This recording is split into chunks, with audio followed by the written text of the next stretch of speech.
gusto namin ma-feel this time ang buong Clash team. Wino-welcome namin ang lahat ng Gen Z. Yan. Kasi gusto namin silang i-welcome kasi para ma-appreciate nila ang The Clash as the #1 singing contest, singing show in the Philippines. And hopefully, marami pang mangyari outside the Philippines at buong mundo na ang makapanood dito sa aming palabas, sa aming show, The Clash. And na-excite ako pagka gumagawa ako ng The Clash kasi bumubuhos yung creativity ko lalo na sa opening. So, inaabangan kasi sa The Clash yung opening production number namin. Parate, always yan sa lahat ng seasons ng The Clash. So ngayon, eto na naman, para na naman akong nasa Cloud9 at nakagawa na naman kami ng isang napakagandang opening production number na aabangan niyo lahat. For the past seasons kasi parang nasanay kami na palaging parang alam mo iba-ibang klaseng pakulo, ibang klaseng fierceness. Pero parang ngayon kakaibang klaseng energy naman yung nasa sa Clash Arena or pag nasa studio kami, pag working kaming lahat. And we feel good about it Parang ibang klaseng energy, sobrang palaban, but at the same time, sila, very jolly, very energetic, tsaka talagang parang sobrang career-driven nila. And yun talaga natutuwa kami kasi nag-resonate yon sa performances na ginagawa nila. Masaya kasi very energetic yung mga Gen Z natin na Clashers and natutuwa ako kasi iba rin yung level ng kumpiyansa and yung talent na ibinibigay nila dito sa The Clash Teens. So doon ako pinaka natuwa talaga kasi ibang ibang generation ng talent yung makikita nila. So kami rin, every time naman na nag-host kami ni Jules ng The Clash, naging fan kami. Katulad fan mo kami before talagang proud na proud kami sa mga Clashers. And ngayon dito sa Clash Teens, nakaka-proud yung mga Gen Z natin.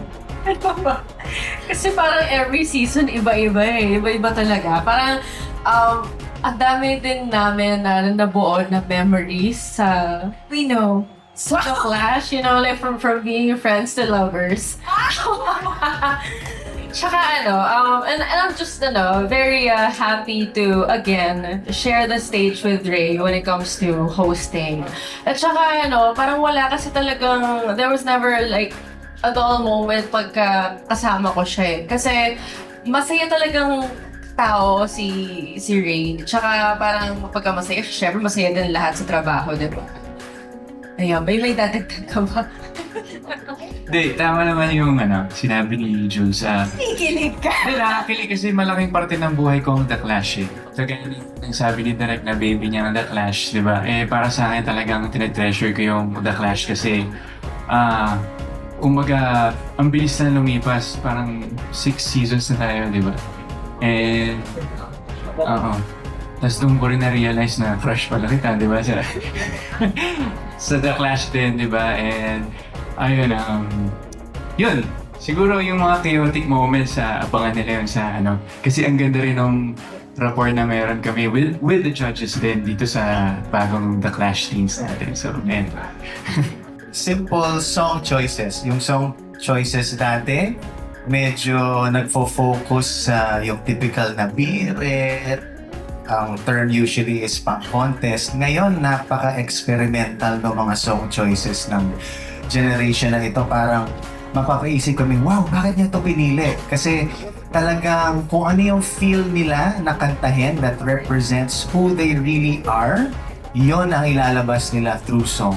Kaya nakaka-excite talaga yung, for me, the song choices na maririnig nila for The Clash Teens. We always aim to be better and to be one of the best, but there will be more defeats and more mistakes along the way. Just remember to get back up always. Ako ay very, very excited talaga. First time kong mag-judge. And ako kasi, ang binabantayan ko naman dito is kung paano nila ina-express yung mga sarili nila. Kung paano nila gagawin yung pagsa-storytelling on stage. And sobrang nakaka-excite kada may bagong clasher na papasok kasi iba-iba yung mga kwento na talagang pinapakita nila on stage. And ako naman, parang nila akong ate kasi, I started very young so alam ko yung struggles ng pagiging child star tapos to a teenager. Mostly kasi di ba pag nung mga teenagers tayo, andun yung mga self-doubts. Pag teenager ka kasi doon mo pa binibuild yung confidence mo. And I think, yun din talaga yung ma-offer ko sa kanila. Kung paano ma-build yung confidence nila at maging proud sila sa mga sarili nila. Kahit anong mangyari, that they should keep on going. Kasi syempre, meron tayong magiging failures on stage. Hindi palaging perfect yung mapapakita natin. But, dapat just always try and give it your all and keep on practicing. Yun talaga. And pinakang masishare ko sa kanila is dapat binavalue talaga nila yung disiplina. Especially on stage, kahit gaano kalaki yung stage, kahit gaano kadami or kaunti yung audiences mo, na dapat ibigay mo parati yung 100% mo. Kahit isa lang yung nanonood sa'yo, kailangan ibigay mo parati yung best mo.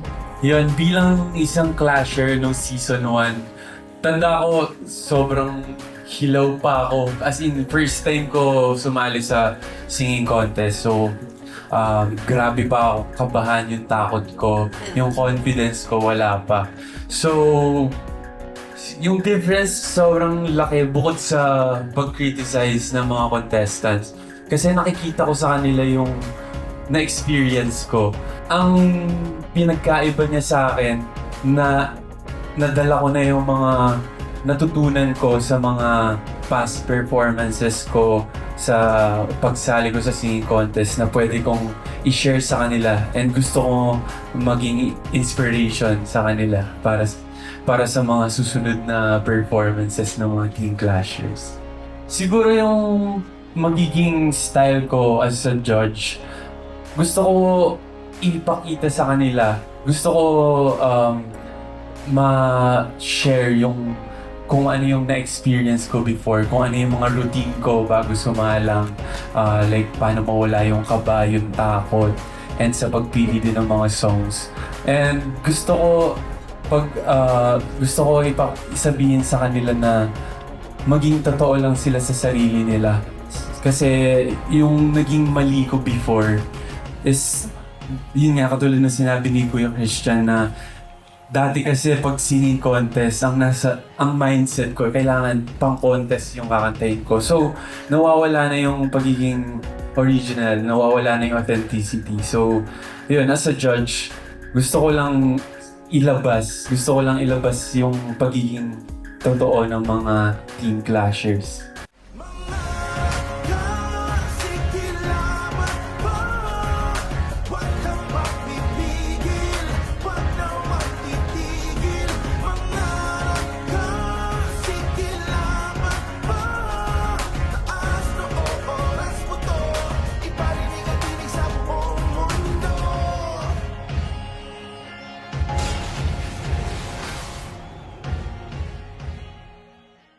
Clash Masters activated. New season, new generation of Clashers. Matirang matibay mode, on. New Clash panel unlocked. Teen Clashers! Main character energy lang ang hanap namin dito. Plot twist, ang Season 1 Clasher. Judge na ngayon. Oras na para ipakita sa mundo kung gaano kagaling ang New Gen Clashers. The Teen Clashers are taking over. Ito ang The Clash Teens! Isa, laban sa lahat! Premieres June 7, 7:15 p.m.